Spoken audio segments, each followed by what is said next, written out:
চত্বরে সমবেত হচ্ছে। এখন তো আমাদের চূড়ান্ত বিজয় এখনো আসে নাই, কারণ চূড়ান্ত বিজয় সামনে অপেক্ষা করছে। কি ঠিক না? সামনে চূড়ান্ত বিজয় সামনে। এক পা দুপা করিয়া মাওলা গো, এক পা দুপা করিয়া মাওলা গো, আমাদের লইয়া চলো তুমি। এক পা দুপা করিয়া মাওলা গো, আমাদের লইয়া চলো তুমি। এক পা দুই পা করিয়া আমরা কিন্তু বিজয়ের দিকেই। বলেন কিসের দিকে যাচ্ছি?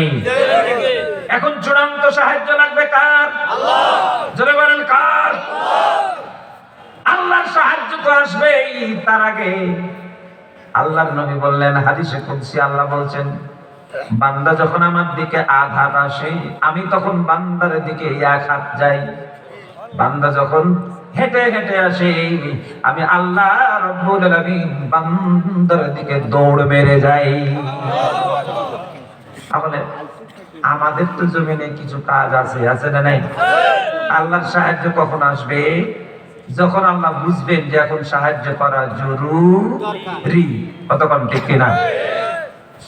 আমরা তো মনে করেছিলাম যে অবস্থা তৈরি হয়েছে, বাংলাদেশ তার স্বাধীনতা সার্বভৌমত্ব মনে হয় আর ফিরে আসবে না।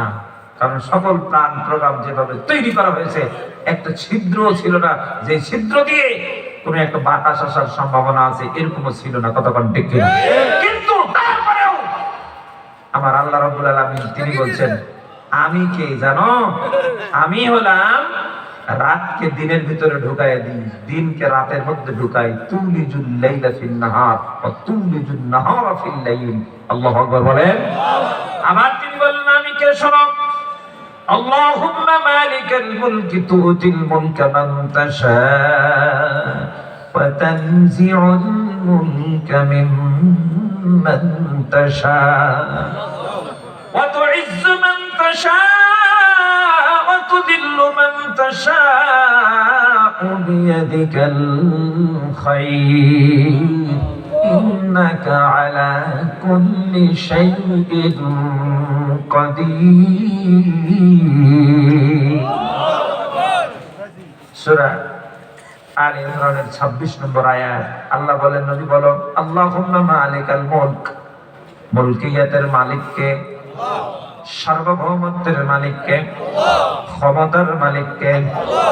আল্লাহ যে ক্ষমতার মালিক এটা আপনাদের বিশ্বাস হয়? সবার হয়? সুবহানাল্লাহ বলেন। আমি মাঝে মধ্যে এই কথা এখন বলছি। কিছুদিন আগে আমি একটা বই পড়ছিলাম ছোট, আফগানিস্তানে আল্লাহকে দেখেছি। আফগানিস্তানে আল্লাহকে দেখেছি, একজন রাইটারে বলছিল আফগানিস্তানে আল্লাহকে দেখেছি। কিন্তু আফগানিস্তান নয়, আমরা বাংলাদেশে আল্লাহকে দেখেছি। কতক্ষণ ঠিক না বেটি? মনে হচ্ছে যেন যে অমাবস্যা এসেছে, শুভে সাদেক হবে না, কিন্তু শুভে সাদেক করাই দিয়েছেন কে? আল্লাহ। শুভে সাদেক হয়েছে, তবে সূর্য মামা এখনো উদিত হয় নাই। এখনো সূর্য মামা রবি অর্থাৎ ইসলামের রবি উদিত হওয়ার অপেক্ষায় গোটা জাতি। কতক্ষণ ঠিক না? দিনী ভাইয়ের আমার, এখন যদি এই অবস্থায় আপনারা যাচ্ছেন, আল্লাহর সাহায্য আসবে, ইসলামের বিজয় হবে। আমাদের তো কোনো কাজ নাই যতক্ষণ পর্যন্ত আপনারা ময়দানে না আসবেন, আপনাদের ডিউটি যতক্ষণ পালন না করবেন ততক্ষণ পর্যন্ত আল্লাহর সাহায্য আসবে না। কয়েকটা উদাহরণ শুধু আমি বলি, আপনাদের কি কষ্ট হচ্ছে? না, মন খারাপ করছেন না তো? আমার ভাইয়েরা কয়েকটা উদাহরণ বলি। আল্লাহ রাব্বুল আলামিন সূরা আল বাকারা সহ কয়েকটি সূরার মধ্যে বলছেন ওয়া ইযিস্তাসকা মূসা লিকাওমিহি ফাকুল নাদরিব বিআসাকাল হাজার فانفجرت منه اثنتا عشرة عينا قد علم كل أناس مشربهم كلوا واشربوا من رزق الله ولا تعثوا ফিল আরদি মুফসিদিন। আল্লাহ বলছেন সূরা কোরআনের আয়াত, সূরা বাকারা, ওয়া ইসতাসকা মূসা, মূসা আলাইহিস সালাম তার জাতিকে, কওমকে নিয়ে তিহ ময়দানে অথবা তুরে সিদিনে নিয়ে গেছিলেন। খেয়াল করেন, তাফসীর বলছে। তো ওখানে যাওয়ার পরে কোনো পানি নাই, পানির ব্যবস্থা নাই। মূসা আলাইহিস সালাম আল্লাহকে বললেন, আল্লাহ ইসতাসকা মূসা, ইসতিসকা মানে কি? প্রার্থনা করা, পানি চাওয়া। এটা আমাদের দিকে যখন প্রচন্ড গরম হয় তখন একটা নামাজ পড়ে না, ওটাকে কি নামাজ বলে? সালাতুল ইসতিসকা, মানে বৃষ্টি প্রার্থনার নামাজ। কতক্ষণ ডেকে না। আল্লাহ বললেন মূসা পানি চাইলো, ইসতাসকা মূসা লিকাওমিহি, তার কওমের জন্য চাইলো। যখন পানি চাইলো আল্লাহ রাব্বুল আলামিন বললেন, ফাকুল নাযরিব বিআসাকাল হাজার। আল্লাহ বলছেন মূসা তোমার হাতের লাঠি দিয়ে তুমি পাথরে আঘাত করো। সুবহানাল্লাহ বলেন। কোথায় আঘাত করবে? পাথরে। মূসা আলাইহিস সালাম আল্লাহকে জিজ্ঞেস করলেন, আল্লাহ আমার লাঠি দিয়ে পাথরে আঘাত করলে কি হবে? বলছে যা হওয়ার তাই হবে, তুমি আঘাত করো। তো বলছে না আল্লাহ তুমি বলো কি হবে? আল্লাহ রাব্বুল আলামিন বললেন তুমি যদি পাথরে আঘাত করো, আমি আল্লাহ রাব্বুল আলামিন পাথরকে ফাটায়া দিয়ে ঝর্ণা বানায়া দিব। আল্লাহু আকবার বলেন।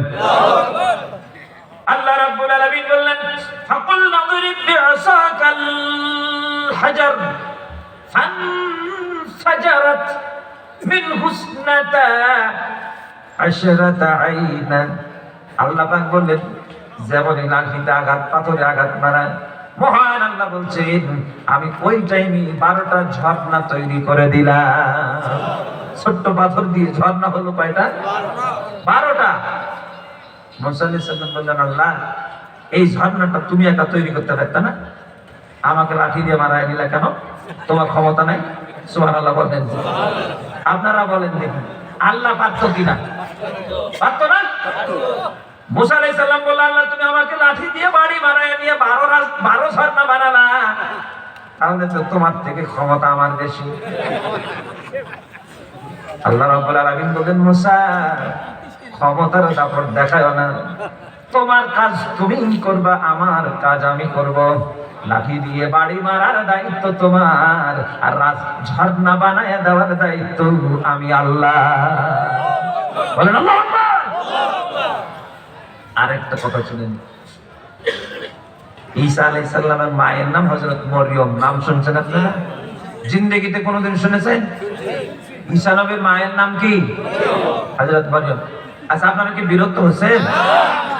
দিনী ভাইয়ের আমার, ঈসা নবীর মায়ের নাম হযরত মারিয়াম। যখন উনি বাইতুল মাকদাসের খাদেমা ছিলেন, ওনার খালু হযরত জাকারিয়া উনি ছিলেন পয়গম্বর এবং বাইতুল মাকদাসের ইমাম। সুবহানাল্লাহ বলেন। আল্লাহর পক্ষ থেকে হযরত মারিয়ামের কাছে আল্লাহ রাব্বুল আলামিন রূহ ফুঁকে দিলেন জিবরাইলের মাধ্যমে। হযরত মারিয়াম উনি অন্তঃসত্ত্বা হয়ে গেলেন। যখন বাচ্চা প্রসবের সময় যখন ঘনিয়ে আসছে, তখন আল্লাহ পাক বলেন, মারিয়াম এলাকা ছেড়ে দাও। সুবহানাল্লাহ বলেন। এলাকার লোকজন তুচ্ছ তাচ্ছিল্য করছে, এলাকা ছেড়ে দাও। হযরত মারিয়াম বাইতুল লাহাম বা যেটাকে বেথলেহেম বলা হয়, ওই জায়গায় উনি চলে গেলেন। যাওয়ার পরে একটা মরা খেজুরের গাছের নিচে হযরত মারিয়াম বসা। সুবহানাল্লাহ বলেন। মরা খেজুর গাছ। কি খেজুর গাছ? খেজুর গাছ মরা।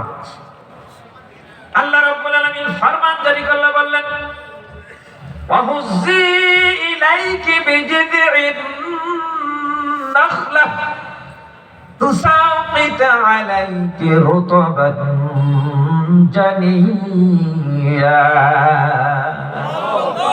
আল্লাহ বলেন, মরিয়ম তুমি তো অসুস্থ আছো আমি জানি, কিন্তু তোমার একটা কাজ করতে হবে। মরা খেজুর গাছটাকে তুমি একটু বুকের সাথে ধরো, এভাবে জড়ে হাত দিয়ে ধরো, তোমার দিকে একটু টান দাও, এরপরে তুমি একটু ঝাঁকুনি দাও। ঝাঁকুনি দেওয়া ঝাঁকুনি দিবা তুমি, তুসাকিতা আলাইকি রুতাবান জানিয়া, আর তোমার মুখের ভিতরে তাজা তাজা খেজুর ফেলে দেওয়ার দায়িত্ব আমি আল্লাহ নিলাম। সুবহানাল্লাহ বলেন। হযরত মারইয়াম বলছেন, আল্লাহ আমি যে অসুস্থ মহিলা এটাকে তুমি দেখো না, আমাকে দিয়ে তুমি মরা গাছটাকে ঝাঁকুনি দেওয়ায় দিলা কেন? ঝাঁকুনি দেওয়া ছাড়া কি তুমি খেজুর তৈরি করতে পারতা না? নাকি খেজুর পেড়া আবার মুখে তুমি দিতে পারতা না? ও আল্লাহ, আমাকে তুমি এই কাজটা কেন করালাম? আল্লাহ রাব্বুল আলামিন বলছেন, মারইয়াম ঝাঁকুনি দেওয়ার দায়িত্বটা তোমার, আর খেজুর তৈরি করে তোমার মুখে ফেলে দেওয়ার দায়িত্বটা আমার। আল্লাহু আকবার বলে। দুইটা গেল, কয়টা? আরেকটা শুনেন। দিন ভাই আমার, আমার নবীজি মুহাম্মদুর রাসূলুল্লাহ সাল্লাল্লাহু আলাইহি সাল্লাম 13 বছর মক্কায় দাওয়াত দিলেন। কয় বছর? এমন কোন জুলুম নির্যাতন নাই যা নবীর উপরে প্রয়োগ করা হয়নি। নাড়ি ভুড়ি চাপাই দিয়েছে, খাদ্যে বিষ মিলে হত্যা করার প্রাণ করেছে, রাস্তায় কাটা দিয়েছে, পাগল বলেছে। তিনটি বছর বিনা অপরাধে আমার রাসূলকে শিহাব আবু তালেব জেলখানায় গোটা পরিবার শুদ্ধ ঢুকায় রেখেছে। কতক্ষণ ঠিক না বেটি?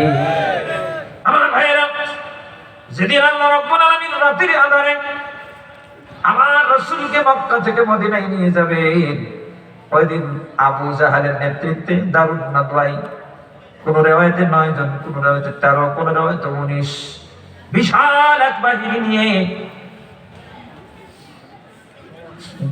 বাহিনী নিয়ে প্রত্যেকটা গোত্রের নওজওয়ানদের নিয়ে আমার রাসূলের দরজাকে পাহারা দিয়ে রেখেছে, যাতে পালায়ে যেতে না। রাতে ধরবে না সকালে ধরবে? সকালে ধরবে, রাতে পাহারা দিচ্ছে। আল্লাহ রাব্বুল আলামিন বলেন, হাবিব সময় তো এখনই, রাতের আঁধারে ওরা যেহেতু আক্রমণ করবে না, তুমি রাতেই বের হয়ে যাও, কিন্তু এক মুষ্টি বালি নাও, শাহাতি গুজুর বলে বালিতে ফু দাও, ফু দিয়ে হাবিবগণ বালিটাকে তুমি ছেড়ে দাও। আমার নবীজি শাহাতি গুজুর বলে বালিটাকে ফু দিয়ে ছেড়ে দিলেন। আল্লাহ রাব্বুল আলামিন পরে আয়াত নাযিল করে বলেন, ওয়ামা রামাইতা ইদ রামাইতা ওয়ালাকিন্নাল্লাহা রামা। হে রাসূল, তুমি যখন বালি নিক্ষেপ করেছো, বালিটা ছেড়ে দেওয়ার দায়িত্ব ছিল তোমার। আর যতজন কাফের তোমার ঘর পাহারা দিচ্ছে, প্রত্যেকটা কাফেরের চোখের ভিতরে বালিটা ঢুকাইয়া দেওয়ার দায়িত্বটা ছিল আমার। বলেন আল্লাহু আকবার। রাসূল শুধু শাহাতি বুজু বলে ছেড়ে দিয়েছে, আর প্রত্যেক কাফেরের চোখের ভিতরে বালি দিয়ে ঢুকছে। কতক্ষণ ঠিক না? মানুষের ক্ষমতার পাওয়ার দেখেন, বালি ঢুকছে আর খাওয়া নাই। এখন পারে না যে ফায়ার সার্ভিসকে ডাকে। কতক্ষণ ঠিক না? হায়রে পাওয়ার। 3 বার পাতলা পায়খানা, 4 বার বমি হইলেন, পাওয়ার কোথায় থাকবে? হাসপাতালে ভর্তি। কতক্ষণ ঠিক না? এরপরও ফুটানির শেষ নাই। আমার নবীজি বললেন, আল্লাহ গো, এই কাজটা তো তুমি নিজেই করতে পারতেন, আমাকে কেন তুমি বালি ছিটাইয়া দিলা? আল্লাহ পাক বলেন, হাবিব এই কাজটা তোমার, আর চোখের ভিতরে ঢুকায় দেওয়ার দায়িত্বটা আমি আল্লাহ। বলেন আল্লাহ আকবার। আর কি বলবো? এ পর্যন্তই। তাহলে বলেন দেখি, আপনার আর আমার কোনো কাজ আছে না নাই? জমিনে আমাদের কখনো লাঠি দিয়ে পাথরে মারা, আবার কখনো গাছ ধরে ঝাঁকুনি দেওয়া, আবার কখনো কখনো মুষ্টি বালি নিয়ে ছিটাইয়া দেওয়া, এটুকু হলো আমাদের কাজ। আর ঝর্ণা বানায় দেওয়া, তাজা খেজুর ফেলে দেওয়া, আর কাফেরদের চোখ পর্যন্ত ঢুকায়া দেওয়ার দায়িত্ব আমি আমার আল্লাহ। এই জন্য আল্লাহ রাব্বুল আলামিন বললেন, ইন তানসুরুল্লাহা ইয়ানসুরকুম। সাহায্য কখন আসবে? আল্লাহ নিজে বলছেন, যদি বান্দা তোমরা যদি আল্লাহকে সাহায্য আগে করো, তাহলে আল্লাহ তোমাদেরকে সাহায্য করবে। তোমরা আগে সাহায্য করো আল্লাহকে, তারপরে আল্লাহ সাহায্য করবে তোমাদেরকে।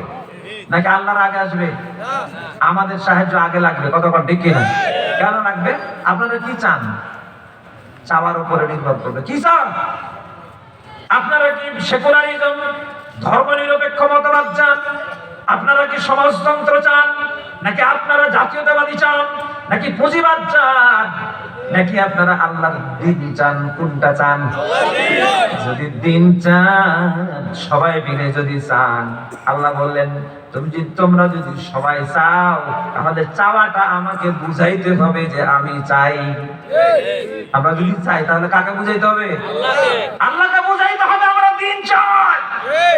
যখনই আপনারা বুঝাবেন দিন চাই, অবশ্যই আল্লাহ রাব্বুল আলামিন দিনের বিজয় দিবেন, তাতে কোনো সন্দেহ নাই। কতক্ষণ ঠিক হবে বুঝাতে হবে যে আমরা দিন চাই। কারণ দিন তো কারো পৈতৃক সম্পত্তি না। দিনের নাম ইসলাম। বলেন দিনের নাম কি? পাঠাইছেন কে? কে? কার জন্য ইসলাম এসেছে? কার জন্য? আল্লাহর জন্য। তাহলে আল্লাহ ইসলাম মানবে? আল্লাহ ইসলাম পাঠালেন আমাদের জন্য। আল কোরআন এই যে আমাদের কাছে বলেন, এই কোরআনের মালিক কে? আল্লাহ। পাঠাইছেন কে? আল্লাহ। কার জন্য? আবার বলেন। এখন আপনারা যদি কোরআন না নেন, আল্লাহর কি ঠেকা পড়ছে? এই জন্য আল্লাহ পাক বলেন, গোটা পৃথিবীর কুফরি শক্তি যদি ঐক্যবদ্ধ হয়ে যদি বলে আমি না কোরআন মানব না, আল্লাহ বলছেন এই কোরআনের ন্যূনতম কোনো ক্ষতি হবে না। গোটা পৃথিবীর মানুষ যদি এক জায়গায় হয়ে বলে আমরা ইসলাম মানব না, ইসলামের ন্যূনতম কোনো ক্ষতি হবে না, কোরআনেরও ক্ষতি হবে না, ইসলামেরও ক্ষতি হবে না। কোরআন এসেছে আল্লাহর পক্ষ থেকে নাজিল করা সংবিধান। আপনি যদি সংবিধান মেনে চলেন, আপনি শান্তিতে থাকবেন। আপনি যদি ইসলাম মানে জীবন বিধান, আল্লাহর দেওয়া নাজিল কিন্তু জীবন বিধান যদি মানেন, আপনি সুখে থাকবেন, ভালো থাকবেন, সমাজে, এই রাষ্ট্রে, দেশে আপনি ইজ্জত সম্মান পাবেন। কিন্তু যদি ইসলাম না মানেন, কোরআন না মানেন, ইসলামেরও ক্ষতি হবে না, কোরআনেরও ক্ষতি হবে না, যা ক্ষতি হবার আপনার আমার হবে। কি ঠিক না বেটি? আজকে গোটা পৃথিবীর দিকে তাকায় দেখেন তো, ইসলাম আছে 99% দেশে ইসলাম নাই। প্রত্যেকের টার্গেট ইসলাম সরাও। কি সরাও? ইসলাম হটাও। ইসলাম খেদাও আন্দোলন চলছে, অথচ বিশ্বে মুসলমানের সংখ্যা কিন্তু কম না। প্রায় 200 কোটি মুসলমান বর্তমান পৃথিবীতে আছে। আর আমরা ছোট্ট একটা দেশ, মাত্র 55,000 বর্গ মাইলের দেশ। এই দেশটাতে মুসলমানের সংখ্যা খুব কম না, মাত্র 92%, 92 ভাগ। কি ঠিক না বেটি? যদি 92 ভাগ মুসলমান যদি ইসলাম চাইতো, আল্লাহর কসম করে বলছি, আমার এই মুসলমানদের উপরে কোন রাম বাম নাস্তিকেরা ছড়ি ঘোরাতে পারত না। কি ঠিক না বেটি? কিন্তু আমরাই ইসলাম চাই না। ইসলাম না চাইলে মসজিদ হচ্ছে কেউ তো বাধা দেয় না, মাদ্রাসা হচ্ছে বাধা দেয় না, ইয়াতীমখানা হচ্ছে বাধা দেয় না, হজ করছে বাধা দেয় না, যাকাতের নামে প্রহসন করছে কেউ তো বাধা দেয় না। করছে তো আওয়ামী লীগও তো নামাজ পড়ে, বিএনপি তো নামাজ পড়ে, জামাত ইসলামীও নামাজ পড়ে, জাতীয় পার্টিও নামাজ পড়ে, চরমনাইও নামাজ পড়ে, রাজাবাগীর নামাজ পড়ে, কেউ তো বাধা দেয় না। ভাইরা আমার, নামাজ পড়বেন এটা তো বাধা দেবে না। কারণ অন্য ধর্মের লোকেরা তো আনুষ্ঠানিকতা পালন করে, হিন্দুরা তো ধর্ম পালন করে আনুষ্ঠানিকতার মাধ্যম দিয়ে, ওরা বিভিন্ন সময় পূজা পালন করে, ধর্ম শেষ। খ্রিস্টানরা রবিবারের দিন প্রার্থনা করবে, ধর্ম শেষ। ইহুদিরা শনিবারের দিন প্রার্থনা করবে, ওদের ধর্ম শেষ। আপনি মসজিদে নামাজ পড়বেন, আপনার ধর্ম শেষ। কিন্তু আল্লাহ রাব্বুল আলামিন বলছেন ইসলাম তো ওরকম বৈরাগী মার্কা কোনো ধর্ম না, 5 ওয়াক্ত মসজিদে যাবা তোমার ধর্ম শেষ। আল্লাহ রাব্বুল আলামিন বলছেন ইন্নাদ-দীনা ইনদাল্লাহিল ইসলাম। আল্লাহর কাছে মনোনীত দ্বীন, তার নাম ইসলাম। আল্লাহ পাক বলছেন আল ইয়াউমা আকমালতু লাকুম দীনাকুম। وأتممت عليكم نعمتي ورضيت لكم الإسلام دينا আরো জোরে বলেন আল্লাহু আকবার। আপনারা একটু অস্থির হয়েছেন আমি বুঝতে পারছি না। কালমা পড়েন লা ইলাহা ইল্লাল্লাহ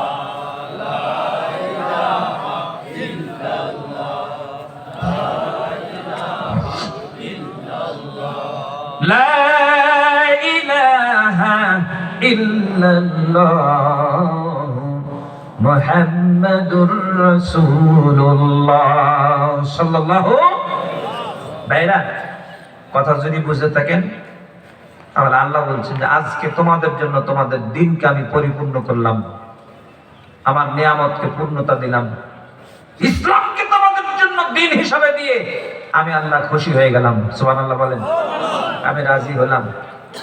তাহলে আল্লাহর সন্তুষ্টি আছে ইসলামের সাথে। তার সাথে ইসলাম। তাহলে ইসলামে কি আছে?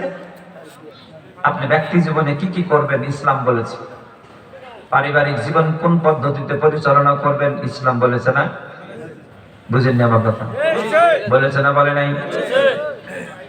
সামাজিক জীবনে কোন পদ্ধতি পরিচালনা করলে সমাজে শান্তি আসে ইসলামে বলেছে না বলে নাই? দেশ চালাবেন কোন পদ্ধতিতে ইসলামে আছে না নাই? আপনার রাজনীতি হবে কোন পদ্ধতিতে ইসলামে আছে না নাই? হ্যাঁ, আপনার ব্যবসা করার কথা ইসলামে আছে? ব্যবসা করার কথা ইসলামে আছে? ইসলামে তো এরকম আছে যে নেয়ার টাইমে বেশি নিবা, দেয়ার টাইমে কম দিবা, এরকম নাই? বলেছে না যে খাদ্যে ভেজাল দিয়ে দিবা, ওজনে কম দিবা, ইসলামে বলা নাই? এগুলো বলা নাই। আমার ভাইরা, ব্যবসা করবেন কোন পদ্ধতিতে ইসলাম বলেছেন? নবীজি বললেন আত্তাজিরু হাবিবুল্লাহ, ব্যবসায়ী যারা তারা আল্লাহর বন্ধু। বলেন তো কার বন্ধু? কথা কন। এখানে ক্ষুদ্র ক্ষুদ্র ব্যবসায়ী আপনারা আছেন, আছে না ভাই? ছোট ছোট ব্যবসায়ী আছেন না নাই? ব্যবসার মাধ্যম দিয়ে আপনাদের রেজেক হয় কিনা? পরিবার চলে কিনা? বাপ মার রেজেক হয় কিনা? তাহলে এই যে রিজিক যেখানে আছে, আমার আল্লাহ রাব্বুল আলামিন বলেন ফাইদা কুদিয়াতিস সালাহ ফান্তাশিরু ফিল আরদি ওয়াবতাগু মিন ফাদলিল্লাহ ওয়াযকুরুল্লাহা কাসীরান লাআল্লাকুম তুফলিহুন।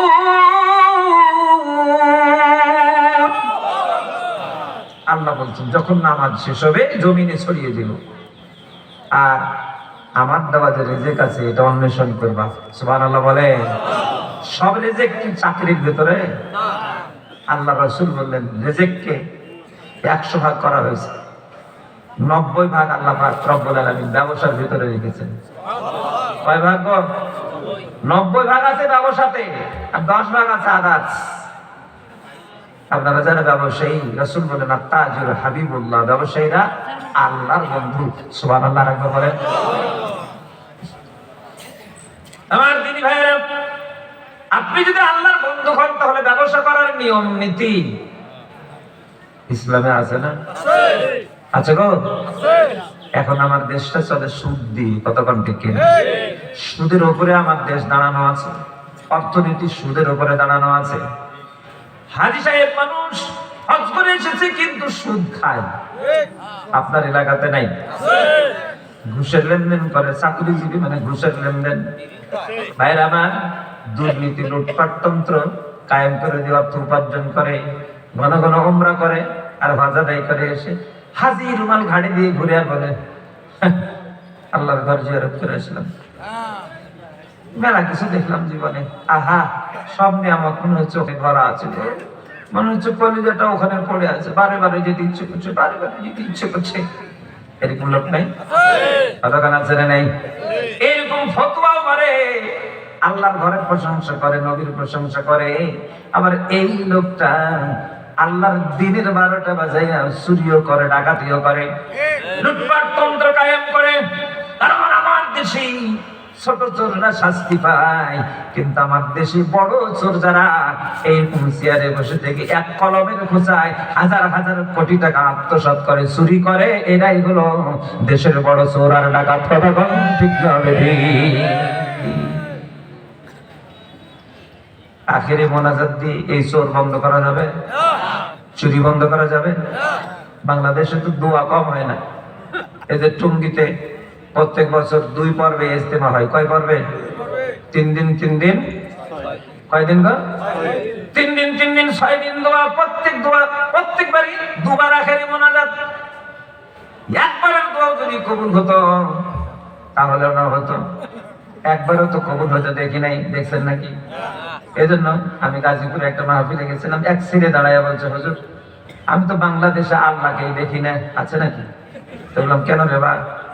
বলছে হুজুর আমার বিশ্বাসই হয় না আল্লাহ আছে। যেদিকে তাকাই ডানে বামে সামনে পেছনে শুধু জালেম দেখতে পাই, হুজুর আল্লাহ তো দেখি না।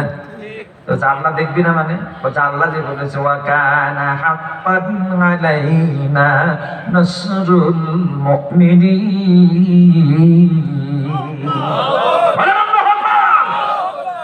আল্লাহ বলছেন মুমিনদেরকে আল্লাহ সাহায্য করবেন, এটা ওয়াজিব।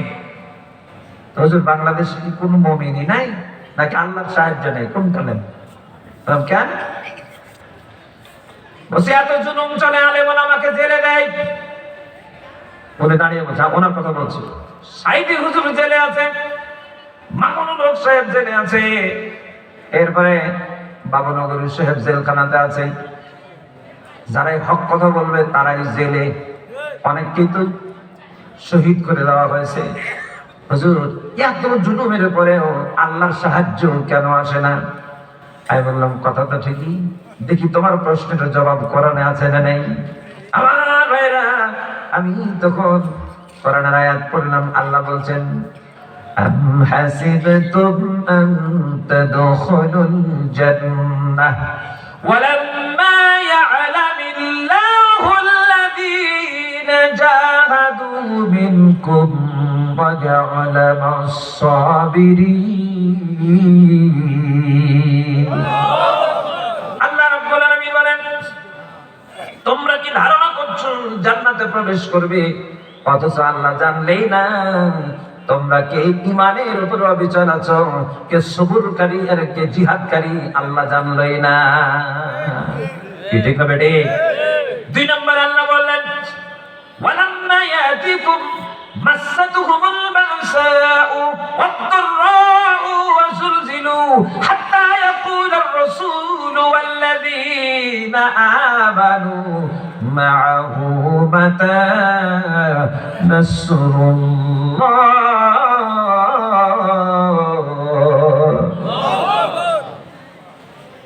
আল্লাহ নিজে বলছেন পূর্বে যারা ঈমানদার ছিল মাসাতুহুমুল বাসাউ ওয়াদ-দাররা, কঠিন বিপদ এসেছে, মুসিবত এসেছে, জুলুম এসেছে, নির্যাতন এসেছে, ওয়াজুলজিলু তাদের কেমন ভাবে ঝাঁকুনি দেওয়া হয়েছে ভূমিকম্পের মতো, জমিনে টিকে থাকতে পারে নাই। তারপরেও হাত্তা ইয়াকুলার রাসূলুল্লাযীনা আমানু মা'আহু মাতা নাসরুল্লাহ, রাসূল বলেছে ঈমান আল্লাহর সাহায্য কখন আসবে, ঈমানদাররা বলেছে আল্লাহর সাহায্য কখন আসবে। আল্লাহ আয়াত নাযিল করে বলছেন আলা ইন্না নাসরাল্লাহি করিব। আল্লাহ বলছেন আল্লাহর সাহায্য অতি নিকটে। আল্লাহু আকবার বলেন, আল্লাহর সাহায্য অতি নিকটে। দিনী ভাইরা, আল্লাহর সাহায্য অতি নিকটে। আমরা হয়তো চোখ দিয়ে সব সাহায্য দেখতে পাই না, অস্থির হয়ে যায়। তবে ঈমানদার যারা হবে আল্লাহর উপরে তাদের পূর্ণ আস্থা, বিশ্বাস এবং পূর্ণ তাওয়াক্কুল থাকা উচিত। আপনি যদি ইসলামের পথে এক ধাপ অগ্রসর হন, আল্লাহ এক হাতে আপনাকে সাহায্য করবে। কতক্ষণ টিকতে পেটে আল্লাহর সাহায্য পাওয়ার জন্য আমাদের ঈমানদার হওয়ার প্রয়োজন আছে না নাই? কতক্ষণ আছে না নাই? আজও যদি ঈমানের বলে বলিয়ান মুজাহিদেরা আল্লাহর দেওয়া কর্মসূচি যদি বাস্তবায়ন করে, আওয়াজ দিয়ে বলেন কার কর্মসূচি? আল্লাহর দেওয়া কর্মসূচি যদি বাস্তবায়ন করে, আল্লাহর সাহায্য এখনো জমিনে নাজিল হবে। হবে কি হবে না? আপনাদের কর্মসূচি, আল্লাহর দেওয়া কর্মসূচি কি? সুবহানাল্লাহ, সুবহানাল্লাহ, সুবহানাল্লাহ, সুবহানাল্লাহ। এটা মাইন্ড করবেন না। সুবহানাল্লাহ, সুবহানাল্লাহ করার কর্মসূচি। আল্লাহর দিনকে যদি বিজয়ী করতে চান তাহলে সুবহানাল্লাহ বলে দিন বিজয়ী হবে। বলেন হুজুর ইগনোর করছেন নাকি? জি না, তাসবিহ পড়ার জন্য, হামদ পড়ার জন্য ফেরেশতারা রেডি হয়ে আছে। নাহনু নুসাব্বিহু বিহামদিকা ওয়া নুকদ্দিসু লাক। ওরা না জানা, ওরা বলছে যে আমরা তো তোমার তাসবিহ পড়ি, প্রশংসা করি, পবিত্রতা ঘোষণা করি, তুমি আবার মানুষ বানাবে কেন? তখন আল্লাহ বলেছিলেন ইন্নী আ'লামু মা লা তা'লামুন, আমি যা জানি তোমরা তা জানো না। তা আল্লাহ যা জানেন ফেরেশতাও জানে না। মানুষ সৃষ্টির পিছনে আল্লাহ যা জানেন ফেরেশতা জানে না, তাহলে আল্লাহর দেওয়া মানুষের জন্য কর্মসূচি কি? আল্লাহ রাব্বুল আলামিন কর্মসূচি ঘোষণা করলেন সূরা তাওবার 111 নম্বর আয়াতে। বলেন তো কোন আয়াতে? 111। কোন সূরা? তাওবা। যারা বলেন তাওবা। এই সূরা তাওবা কি আপনাদের এলাকার কোরআনে আছে? আছে। 111 নম্বর আয়াত আছে? আছে। সত্যি আছে? আছে। তাহলে আমি পড়ছি, দেখেন তো মিলে কিনা আপনাদের কোরআন। আল্লাহ রাব্বুল আলামিন বলেন ইন্নাল্লাহা আশতারা মিনাল মুমিনিনা আনফুসাহুম ওয়া আমওয়ালাহুম বিআন্না লাহুমুল জান্নাহ। যারা বলেন আল্লাহু আকবার। আমার গলা শুকিয়ে গেছে, আপনাদেরও শুকিয়ে গেছে, তাই না? আপনারা তাহলে কি ক্লান্ত হয়ে গেছেন? একটু জোরে আওয়াজ দেওয়া যায় না? নারায়ে তাকবীর। আগে ভালো ছিলেন আপনারা গো, আর মাহফিলের প্রতি আপনাদের দরদ ছিল একটা আলাদা। আর এখন আপনারা স্বাধীন হয়ে যাওয়ার পরে আপনাদের মাহফিলের প্রতি দরদ অনেকটা কমে গেছে। সেদিন একই এলাকায় গেছি, শ্রোতা কম। আমি জিজ্ঞেস করলাম এত কম তো হয় না, এত কম কেন? তখন ওরা বলছে হুজুর এত ঘন ঘন মাহফিল হচ্ছে, প্রত্যেক দিন মাহফিল, তো শ্রোতা যাবে কত হুজুর? তার মানে মাহফিল শুনতে শুনতে শুনতে শুনতে এখন এরাই ক্লান্ত হয়ে গেছে। কি কথা কোন ঠিক না বেটি? আমি বললাম তাহলে আগের দিনই ভালো ছিল, কারণ এখন করোনা এসেছিল, তখন মসজিদ বন্ধ হয়ে গেছিল না? জুম্মার দিন 12 জন। জুম্মার দিন কয়জন? 12 জন। তো 12 জনের মধ্যে কারা সদস্য হয়তো জানেন? যারা এক ওয়াক্ত নামাজও পড়ে না, ওরাই আবার জুম্মার দিন আগে। আর যারা নামাজি ওরা চান্স পায় না, এরাই আবার সকাল থেকে হুজুর চাবি দেন, হুজুর চাবি দেন, মসজিদে ঢুকে। কত দরদ! যেমন খুলে দেওয়া হলো মসজিদ, তেমন আবার ওরা নাই। কি ঠিক না বেটি? এই জন্য এই চিপিনির টাইমে ইমানের একটা রং থাকে, যার কারণে এখন যে ইসলামের জন্য যে কার্যক্রম এখন তো ওপেন, কারণ একটা টাইম ছিল দুবলা ঘাস থেকে গাছের পাতা পর্যন্ত সব একটা দলের নামে তসবিহ যুক্ত। এখন উল্টা হয়ে গেছে। এখন কেন যেন সবাই বলছে ইসলাম চাই, ইসলাম চাই, ইসলাম চাই, ইসলাম চাই। কতক্ষণ ঠিক না বেটি? এখন উল্টা হয়েছে, আগে এক দলের নামে জপত, এখন আবার ইসলামের নামে সবাই তসবিহ জপছে। কি ঠিক না? আমার এক বন্ধু ওই দলের নেতা ছিল, অনেক তাফালিং করছে, আমাদের সাথেও করছে। আমাকে অনেক সময় বলতো তুমি রাজাকার, তোমাকে পুলিশ দিয়ে ধরাই দেব। এখন আবার উল্টে গেছে, এখন হাত ধরে বলছে ভাই কোনোভাবে ওই আরেকটা দল আছে না ইসলামের, ওই কি করে যেন, ওই দলের সদস্য হওয়া যায় না। তাই বললাম ওইটা কোন দল? তো বলতে চাচ্ছে না। ওই যে দলের কি আমি বক্তব্য দেয় না, ওই দলের। আমি বললাম নাম বলেন। জামাত ইসলামী। কি হবে? তো ওই দলের সদস্য হওয়া যায় না। আমি বললাম হওয়া যায়, তবে আপনি এতদিন যে দল করেছেন চাটার দল, এরকম না। রাতের সদস্য, দিনে নেতা। কি ঠিক না বেটে? এই দল করতে হলে ওরকম হওয়া যাবে না। যে বলছে কি করতে হবে? আল্লাহর আগে চাঁদা দিতে হবে। এতদিন তো লুটপাট করে খাইছেন, এ দলের সদস্য হলে আগে দিতে হয়। আচ্ছা আপনারাও দেন শুনছেন? তারপরে কি মনে হয় আমরা যদি নেয়ার হইতো তাহলে তো সুযোগ পাইছি নিতামিত কথা কোন ঠিক কিনা? হাট দখল করতাম, মাঠ দখল করতাম, ঘাট দখল করতাম, খালবিল দখল করতাম, রাস্তাঘাট দখল করতাম, চাঁদাবাজি টেন্ডারবাজি করতাম, সুযোগ তো এসে গেছে। কিন্তু দেখান দেখি ইসলামের সাথে সম্পৃক্ত কোন লোক চাঁদাবাজি করে কিনা? না আপনাদেরকে দেখি না, তবে অন্যরা করছে। আমি বললাম অন্য কি করছে? ওরা আমল নামা ওই দেখবে, ওরা আমল নিয়ে ওই যাবে। কারণ জুলুম যদি কেউ করে আগের জালেমও বাঁচে নাই, পরের জালেমও তখন ঠিক কিনা? যদি মুদ্রার এপিট আর ওপিট যদি সমান হয় তাহলে সিদ্ধান্ত তো জমিন থেকে আসবে না, সিদ্ধান্ত আসমান থেকে আসবে। কতক্ষণ ঠিক না বেঠে? তো বলতো তাহলে কি করতে হবে? আমি বললাম আগে নিজে আমল নামা তৈরি করেন। প্রত্যেক দিন নামাজ পড়লে, কোরআন পড়লে, হাদিস পড়লে লিখে লিখে রাখা লাগে। হুজুর খুবই তো কঠিন। আমার এই কঠিন সিলেবাস ফলো করে ইসলামের আন্দোলন করা লাগে। তুমি কি মনে করেছো রাতে রাতে সদস্য, পরের দিনে নেতা, তারপরের দিন লুটপাট, এরকম তন্ত্র মন্ত্র বাংলার জমিনে আর যাই হোক মুসলমানদের চলে না? কতক্ষণ ঠিক না বেটি? যত কঠিনই হোক আমি এর সাথেই থাকবো। কারণ হলো এখন তো বাঁচতে হবে। কতক্ষণ ঠিক কিনা? এই জন্য আল্লাহ রাব্বুল আলামিন বলছেন ইসলামের যখন বিজয় আসে, আল্লাহর সাহায্য আসে, তখন সবাই ইসলামের পতাকা তলে দ্বীনের ভিতরে প্রবেশ করে। কতক্ষণ ঠিক না বেটি? তবে স্বাদ আমরা এখনো পাই, কেবল পূর্বাভাস চলছে। নিশ্চিত থাকে, নিশ্চিত, আবারও বলছি নিশ্চিত থাকেন। আপনারা যদি দুটা কর্মসূচি বাস্তবায়ন করেন, জোরে বলেন কয়টা? আওয়াজ দিয়ে বলেন কয়টা?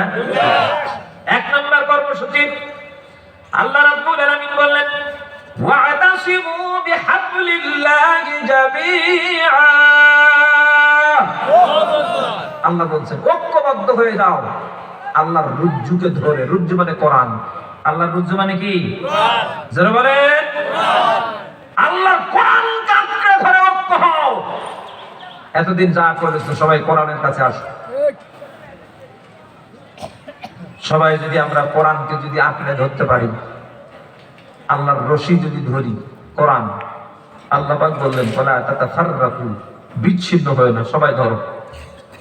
এক নম্বর কর্মসূচি কোরআন ঐক্যবদ্ধ ধরতে হবে। দুই নম্বর কর্মসূচি আল্লাহ রাব্বুল আলামিন তিনি বলেছেন ইয়াকাতিলুনা ফি সাবিলিল্লাহ।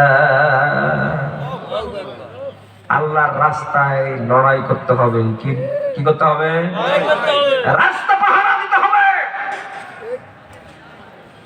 আল্লাহ রাব্বুল আলামিন বললেন রাস্তা যখন তোমরা পাহারা দিবে ফায়াকতুলুনা ওয়া ইউকতালুন,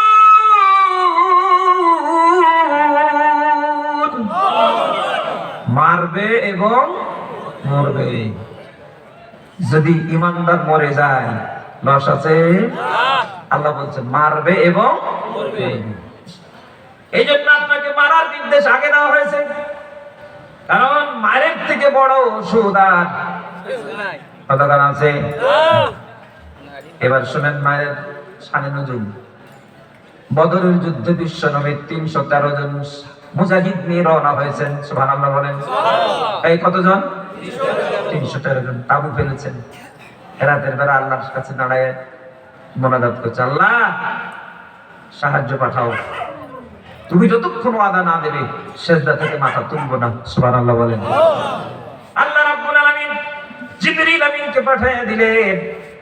জিবরিল আমিন এসে নবীজিকে শোনাচ্ছেন ইস্তাগফিরুনা রাব্বাকুম ফাস্তাজাবা লাকুম আন্নী মুমিদ্দুকুম বিআলফিন মিনাল মালাইকাতি মুরদিফিন।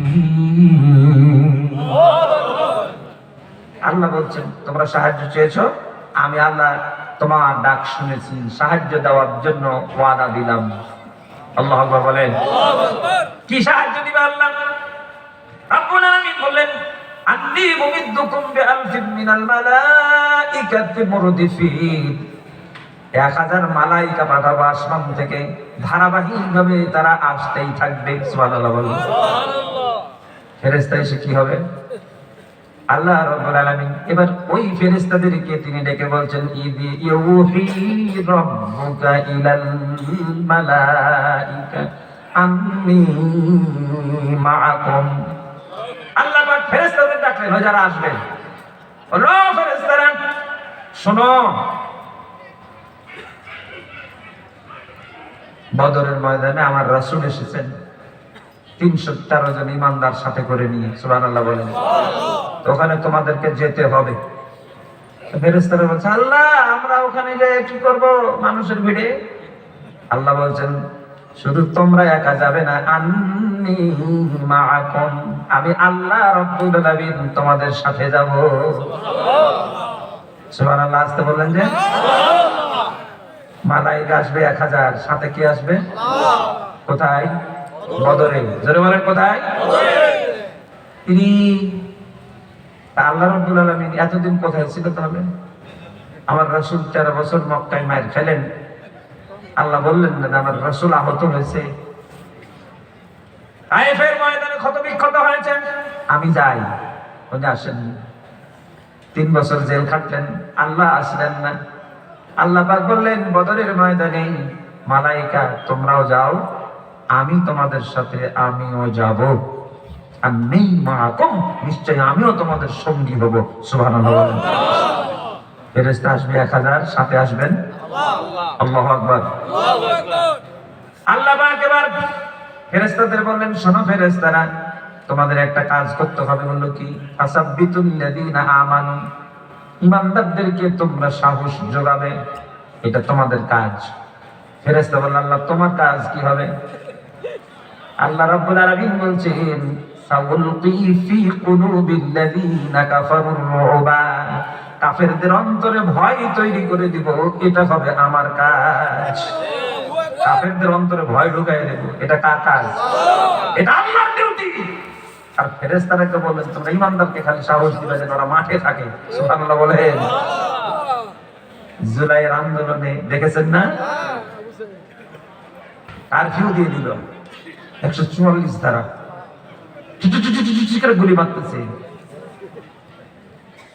সব বন্ধ, ফেসবুক বন্ধ, নেট বন্ধ, সব বন্ধ, সব বাহিনী রেডি হয়ে আছে। তারপরেও বনি আদমের সব ঠেকানো যায় না।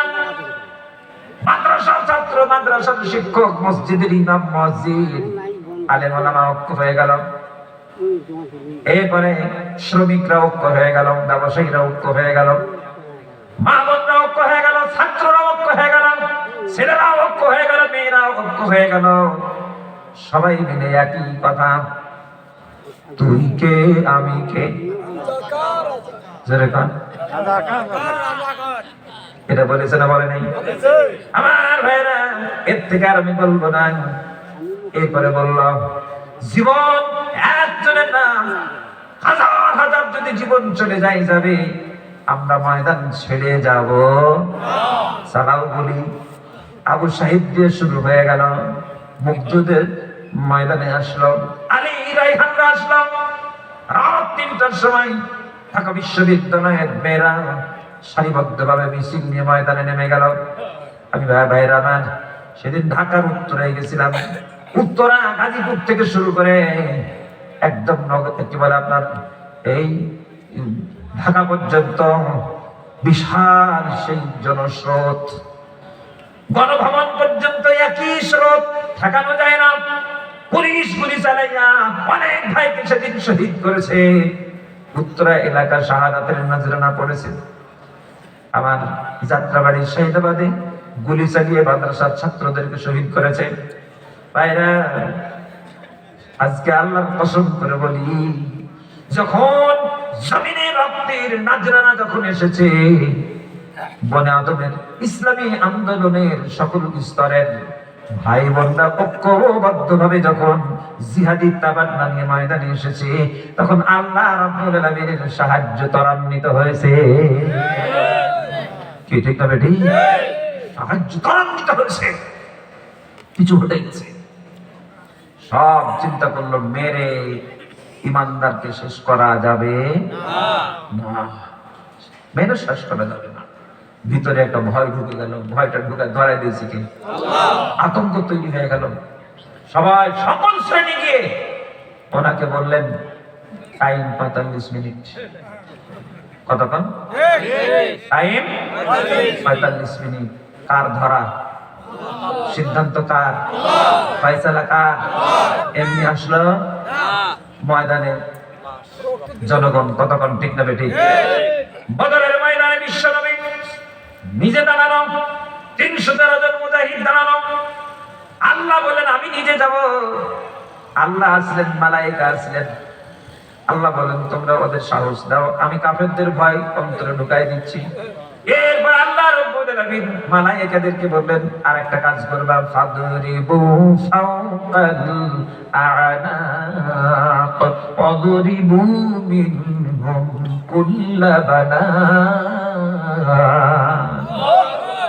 আল্লাহ বুঝে বলছেন মালায়েকাদেরকে আল্লাহ বললেন ওদের গিরাই গিরাই মারবা, জয়েন্টে জয়েন্টে, আর গর্দনে মারবা। মায়ের থেকে বড় ঔষধ আর না। এই জন্য আল্লাহ রাব্বুল আলামিন বললেন মুমিনের দিন বিজয়ের কর্মসূচি হচ্ছে মুমিন তার জান এবং মাল বিক্রি করে দিয়েছেন, খরিদ করেছেন কে? আল্লাহ। আল্লাহ বলেন আমি তোমাদেরকে জান্নাত দিয়েই দিলাম বিনিময়ে, আর তোমাদের জান আর মাল আমি আল্লাহ খরিদ করে নিলাম। তোমাদের কর্মসূচি হচ্ছে বাস্তবায়ন, কর্মসূচি বাস্তবায়ন করবা। যদি তোমরা মরে যাও আল্লাহ ওয়াদা দিচ্ছেন তোমাদের মরতে দেরি, জান্নাতে যেতে দেরি হবে না। ওয়ালা তাকুলু লিমান ইউকতালু ফি সাবিলিল্লাহি আমওয়াত বাল আহইয়াউ ওয়ালাকিন লা তাশউরুন। আল্লাহ রাব্বুল আলামিন বলেন আল্লাহর রাস্তায় যারা জীবন দেয় তাদেরকে মৃত্যু বলো না, কি তারা জীবিত কিন্তু তোমরা তা বুঝতে পারো না। আবার আয়াত নাযিল হলো, আল্লাহ রাব্বুল আলামিন বলেন ওয়ালা তাহসাবান্নাল্লাযীনা কুতিলু ফি সাবিলিল্লাহি আমওয়াতা বাল আহইয়াউন ইনদা রাব্বিহিম ইয়ারযাকুন। রাব্বুল আলামিন বলেন দিন বিজয়ের কর্মসূচি বাস্তবায়ন করতে গিয়ে কেউ যদি নিহত হয়ে যায় আল্লাহ বলেন তাদেরকে মৃত্যু বলে ধারণা করো না, তারা জীবিত, তারা তাদের রবের কাছে রিজিক পায়। যারা বলেন আল্লাহু আকবার। আমরা কি সারা জীবন বেঁচে থাকার জন্য এখানে এসেছি? বাঁচবো নাকি? মরতেই হবে যখন শহীদি মরণ দিও আমাকে। বলেন মরতেই হবে যখন শহীদি মরণ দিও আমাকে। আল্লাহ কবুল করো, আমিন। জোরে বলেন আমিন। দিনী ভাইরা, তাহলে আল্লাহর সাহায্য এবং বিজয় দুটাই আমরা চাই, চাই কিনা? সাহায্য কখন পাবো? যখন আমরা আল্লাহর দেওয়া কর্মসূচি বাস্তবায়ন করব। তাহলে ঐক্যবদ্ধভাবে কি ধরবো বলেন? কোরআন। আবার ময়দানে থেকে কান্নাহুম বুনিয়ানুম মারসুস, সীসা ঢালা প্রাচীরের নাই, কাঁধে কাঁধ মিলিয়ে এই আবর্জনা পরিষ্কার করা লাগবে। কারণ আগাছা জন্মে গেছে এই 53-54 বছরে বাংলার জমিনে, আগাছা জন্মে গেছে, আগাছা আগাছা। প্রত্যেকটা মনে মনে ইসলামের প্রত্যেকটা এই কি বলে রাস্তার মোড়গুলোকে আজকে এই কেটে দিয়ে, জড় কেটে দিয়ে ইসলামের সব রসম রেওয়াজ সুন্নত সবকিছুকে নষ্ট করে দিয়েছে। কতক্ষণ ঠিক না ঠিক? সুদ, ঘুষ, জেনা, ব্যভিচার, লুটপাট, ডাকাতি, রাহজানি সবকিছু দিয়ে বাংলার জমিনকে ভরে দেওয়া হয়েছে। এইগুলো যদি উঠায় ফেলতে চান, উপরে ফেলতে চান, তাহলে কি শুধু মোনাজাত দিয়ে হবে? এজন্য ঝড় যত নিচে গেছে ওরকম শক্ত মেশিন দিয়ে উপরে ফেলতে হবে। কতক্ষণ ঠিক না বেটি? এজন্য আগে চাষ করতেন লাঙ্গল দিয়ে, এখন কি দিয়ে করেন? কি দিয়ে? হ্যারো মেশিন দিয়ে। আগে করাত দিয়ে গাছ কাটতে, এখন কি দিয়ে কাটে? হ্যাঁ, দিন পরে সময় চেঞ্জ হয়েছে। আল্লাহর জমিনে সেকুলারিজমের জায়গা ছাগল জন্মে গেছে, প্রত্যেকটা সেক্টর ধ্বংস হয়ে গেছে। শিক্ষা ব্যবস্থায় ইসলাম নাই। ইসলাম আছে? ইসলামকে একদম মাইনাস করে দেওয়া হয়েছে। স্কুলে ইসলাম নাই, কলেজে ইসলাম নাই, বিশ্ববিদ্যালয়ে ইসলাম নাই, এমনকি মাদ্রাসাগুলো পর্যন্ত দখল করেছে। কতক্ষণ ঠিক না? রাম বামদের শিক্ষানীতি চালু করে নাস্তিকদেরকে প্রধান বানাইয়া আমাদের বই পুস্তকগুলোকে কোমলমতি সন্তানদেরকে শিখাইছে যে তোমরা তো মানুষের পেটে জন্ম হয়নি, তোমাদের অরিজিন হচ্ছে বানর। ঠিক না বেটি? আমার দেশে কি বলে বুদ্ধিজীবী নামে কিছু বুদ্ধি প্রতিবন্ধী আছে, নাস্তিক বুদ্ধি প্রতিবন্ধী, এরা আমার কোমলমতি সন্তানগুলোকে শিখাইছে যে তোমরা তো বানরের জাত। এরা তখন বললো স্যার সত্যি আমরা বানরের জাত? তো বলছে হ্যাঁ। কি করে বুঝবো? যে পেছনের দিকে একটু হাত দিয়ে দেখো, এখানে লেজ ছিল খুলে পড়ে গেছে, এখনো শক্ত আছে, হাত দিয়ে দেখো। এই শিখায় নাস্তিক। এরা তখন চিন্তা করলো স্যার আমরা যদি বানরেরই জাত হই তাহলে কিছু কার্যক্রম তো আমাদের বানরের মতো থাকতেই হবে। হ্যাঁ অবশ্যই থাকা উচিত। এরা তখন পয়লা বৈশাখে রমনার বটমলে যায়, যাওয়ার পরে নিজে নিজে বানর সাজে, হনুমান সাজে, পেঁচা সাজে, এরকম মুখোশ করে না? করে। করার পরে তখন ছেলে মেয়ে একজনের বেতন গান গায়, এসো হে বৈশাখ এসো হে, এসো হে বৈশাখ এসো হে, গায় না? এরপরে টুনটুনি ডুগডুগি হাতে নেয়, যে বলে একদিন বাঙালি ছিলাম রে, একদিন বাঙালি ছিলাম রে। কতক্ষণ ঠিক না বেটি?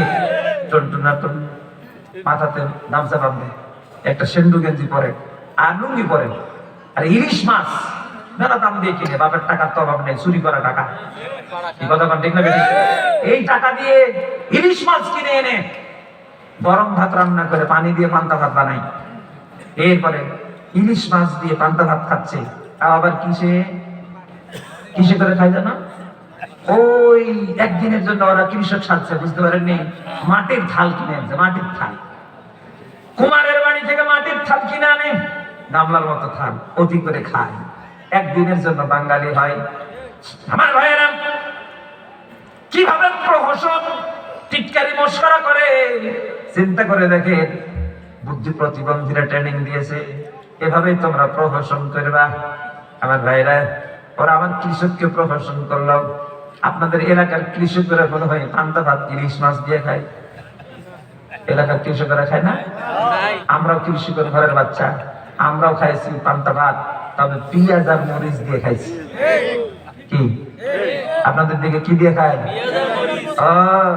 ইলিশ মাছ দিয়ে ইলিশ মাছই যদি খাওয়ার যদি সব যোগ্যতা থাকবে তাহলে পান্তা ভাতের সাথে খাবো কেন বেটা? আমরা তো গরম ভাত দিয়ে ইলিশ মাছ খাবো। কত কথা! আমার দেশে ইলিশ মাছ পাই না, আর আমার দেশে ইলিশ মাছ অন্যের মনোরঞ্জনের জন্য তোমরা কম দামে পাঠাও। যাতে বুঝেছে এই কারণেই তোমাদের পতন হয়েছে। হাল তেরা জাল হ্যায়, মাকসাদ তেরা মাল হ্যায়। ক্ষমতা, এজন্য তোমরা শুধু বছরের পর বছর ঠেলতেছ। কারণ জনগণ সাথে থাকুক আর না থাকুক, আমার আশীর্বাদ পুষ্ট দাদা বাবাজি থাকলেই হবে। ঠিক না বেটে? তবে আল্লাহ যখন ধরে তখন পৃথিবীর কোন শক্তি পাশে থেকে কাজ করতে পারে? অনেক চিৎকার চিল্লামেল্লা করেছে, চিল্লাফিল্লা মেলা করছে, কিন্তু এখন দেখতেছে ওদের পায়ের তলাতে মাটি নেই। ভিসা বন্ধ করে দিল, বর্ডার সিল, ঢুকতে দিব না। তোমাদের দেশে আমরা না গেলে আমাদের থোড়াই কি আর হবে? আমরা যদি তোমাদের দেশে না যাই, ওই কলকাতাতে যেগুলো বসে আছে ওরা উপোস করে মরবে। কতক্ষণ ঠিক না বেটি? যাবো না তোমার দেশে। কেন যাই? আমরা যাই যে শিক্ষা বলে কিছু চিকিৎসা নেওয়ার জন্য যাই। কেন? আমার দেশের চিকিৎসা ব্যবস্থাকে তোমাদের মতো দালাল মন্ত্রীরা ধ্বংস করে দিয়েছে। আমরা আমাদের দেশে উন্নত মানের চিকিৎসা ব্যবস্থা তৈরি করব, আমার দেশে তৈরি করব, তোমার দেশে যাব না। আমার দেশে সব আছে, শুধুমাত্র সৎ নেতৃত্ব না থাকার কারণে আমরা এতদিন পরাধীন ছিলাম। কতক্ষণ ঠিক না? আমরা তোমার দেশে যাব না, আমার দেশেই তোমাদেরকে আসতে হবে, আমার দেশেই আসতে হবে। আমরা এবার মাছ দেওয়া বন্ধ করে দিলাম, বললা কেন? মাছ দেন না তো আমার পূজা হচ্ছে না, মাছ দেন। ভিক্ষা শুরু করে দিলে তোমরা, আমরা দয়া করেছি এবার কতক্ষণ ঠিক না বেটে, শান্তি করবা। বর্ডারে আমার ভাইদেরকে মারা বন্ধ করো, বন্ধুদেরকে মারা বন্ধ করো, ফেন্সিডিল চালান করা বন্ধ করো। নচেত ঘুঘু দেখেছো, ফাঁক দেখো নাই। এটা শাহজালালের পুণ্যভূমি, শাহ মাকদুমের দেশ, আলেম ওলামার দেশ, মসজিদের দেশ, মাদ্রাসার দেশ, দাড়িওয়ালাদের দেশ, টুপিওয়ালাদের দেশ। জালেমের বিরুদ্ধে আমাদের ঐক্য হতে 10 মিনিটও টাইম লাগবে না। কথা বলতে গেলে সবাই আমরা ঐক্যবদ্ধ হয়ে গিয়ে তোমার যা আছে ভেঙে উড়াই দিব। তোমরা আমার মসজিদ ভেঙেছো, মন্দির বানাইছো, আমরা কিছু বলি নাই। কতক্ষণ ঠিক আছে? ঠিক, মসজিদ ভেঙে মন্দির বানাইছো, কিছু বলি নাই। কারণ ওদেশেও মুসলমান ভাইরাস, আমরা যদি প্রতিশোধ নিতাম, আর আমার দেশে যে সমস্ত অন্যান্য ধর্মাবলম্বী হিন্দু ভাইরা আছে কষাবি, আমরা কষ্ট দিতে চাই না, বরং তোমাদের ধর্ম উপাসনালয় গুলো আমরা পাহারা দিয়েছি। হিন্দুদের কাঁধে কাঁধ মিলিয়ে আমরা ভাই ভাই হিসেবে থেকেছি, আমরা প্রতিশোধ নিতে চাই না। কিন্তু তোমরা আমাদেরকে সম্মান করো নাই, কথা কও ঠিক না? আমরা প্রতিশোধে বিশ্বাসী নয়, আমরা ইসলামের সৌন্দর্য বিশ্বাসী। কালেমা দাওয়াত দিব, আমরা জোর করে কারো উপর ইসলাম চাপাইয়া দিতে চাই না, কথা কও ঠিক না?